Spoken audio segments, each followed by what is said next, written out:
What if I told you that the worst years of your life, those years you feel are a complete waste, might actually be the best thing that ever happened to you? What if every failure, every rejection, and every moment you felt lost was actually building something inside you? Something powerful, something invisible, something the world just can't see. Yet, I want to tell you about a man who, for 8 long years, looked like a total failure. People whispered, "What's wrong with him? Why can't he just pick one thing and stick with it?" But here's what nobody knew. While everyone thought he was wasting his life, his brain was changing.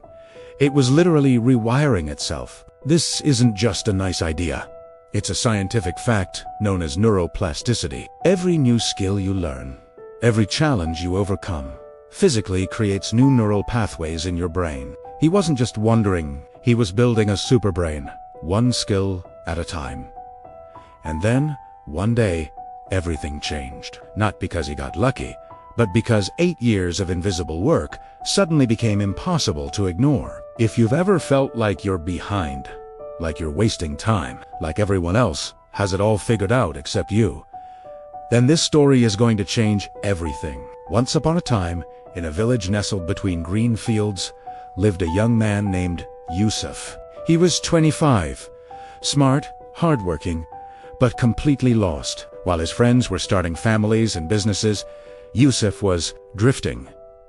He tried farming, hated it, and quit in 6 months. He tried working at the market, felt empty, and left after a year. He tried teaching, but the purpose just wasn't there. "A waqt Hawaii," the village whispers, started. "Yusuf is wasting his life," they'd say. "So much potential, but he can't commit." Even his father would look at him with disappointment. "Son, when will you finally settle down?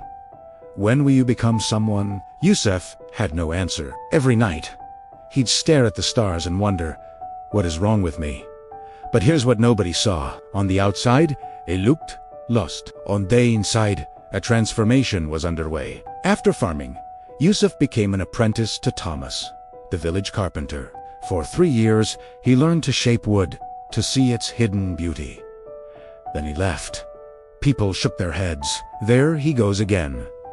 Next, he joined Marcus, the blacksmith. For 2 years, he learned to bend iron to hammer strength from raw metal. Then, he left again. More whispers, Yusuf the quitter. After that, he studied with the village scribe, learning the art of words. 2 more years, and he moved on. By the time Yusuf turned 33, he'd trained under 5 different masters and finished with none. His younger brother owned land, had a family, had respect. Yusuf had not, or so everyone thought. One evening, the village elder stopped him. "Yusuf," he said, his voice firm but not unkind, "you're 33. When will you stop wandering and become someone?" The words hit him like a physical blow. He went to his small cottage, and for the first time in years, it broke it down. 8 years, he whispered. 8 years, and I have nothing. He looked at his hands rough from carpentry, scarred from the forge, stained with ink. "I'm a failure." The next morning, the blacksmith, old Marcus, called out to him, "Yusuf, come here." Yusuf expected another lecture, but Marcus looked at him with different eyes, eyes that saw something others missed. "Do you know what you are?" Marcus asked. "A failure," Yusuf mumbled. Marcus let out a deep, knowing laugh. "No, you're the rarest thing in this village." Yusuf looked up, confused. "In 8 years," Marcus continued, "you've learned from 5 masters: carpentry, metalwork, writing, trading, teaching. Do you realize what that means? Your brain has been rewiring itself. Every skill changed your mind. You've become someone new, someone this village has never seen, someone with the knowledge of 5 masters in one body." Yusuf felt something crack open inside him. "But I quit everything." "You didn't quit," Marcus interrupted. "You were collecting piece by piece, skill by skill. And Betty soon all those pieces are going to connect." 3 weeks later, it happened. A wealthy lord visited, needing a grand entrance gate for his estate. It had to have carved wooden panels, decorative ironwork, and inscribed stories. The carpenter said, I can do the wood, but not the metal or writing. The blacksmith said, I can do the metal, but not the wood or inscriptions. The scribe said, I can do the writing, but nothing else. The Lord sighed. So I need 3 craftsmen. This will take months. That's when Yusuf stepped forward, his heart pounding. My lord, he said, his voice steady, I can do all 3. The square went silent, then erupted in laughter. Yusuf T. Quitter. The Lord looked at him skeptically. All of it. Yusuf's voice didn't waver. Give me 30 days. The Lord saw the desperation, but also the fire of determination in his eyes. Very well, 30 days. Yusuf went to work. His hands remembered the carpenter's lessons. His arms remembered the blacksmith's training. His mind remembered the scribe's words. He was in a state of flow, a mental state where a person is fully immersed in an activity with energized focus. And as he worked, he realized something profound. I've been training for this my entire life. Every skill, every year I thought was wasted. It was all preparing me for this exact moment. Those 8 years weren't wasted. They were the foundation. They were his transformation. On day 30, the entire village gathered. The cloth was pulled from the gate. Silence. Absolute, stunned silence. The wood looked alive. The metal seemed to dance. The words brought tears to people's eyes. It was a masterpiece. The Lord ran his hand over the work. How?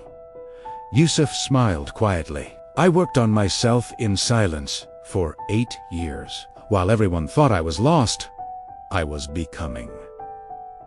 The elder stared. Yusuf, I had no idea. Nobody did, Yusuf replied.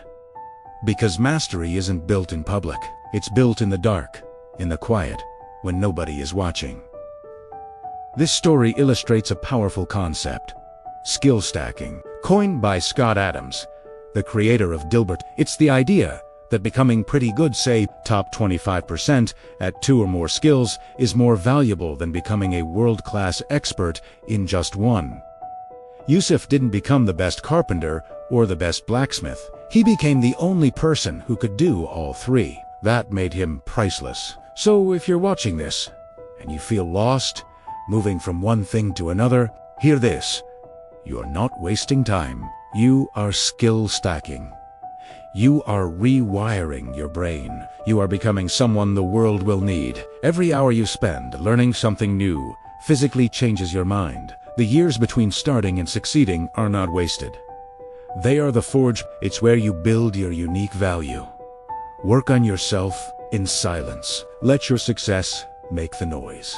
If this story resonated with you, if you needed to hear this today, hit that subscribe button. Every story here is a lesson. Every lesson is a step forward on your own unique path. Keep building, keep learning, and trust the process. The world is waiting for who you are becoming. God bless you.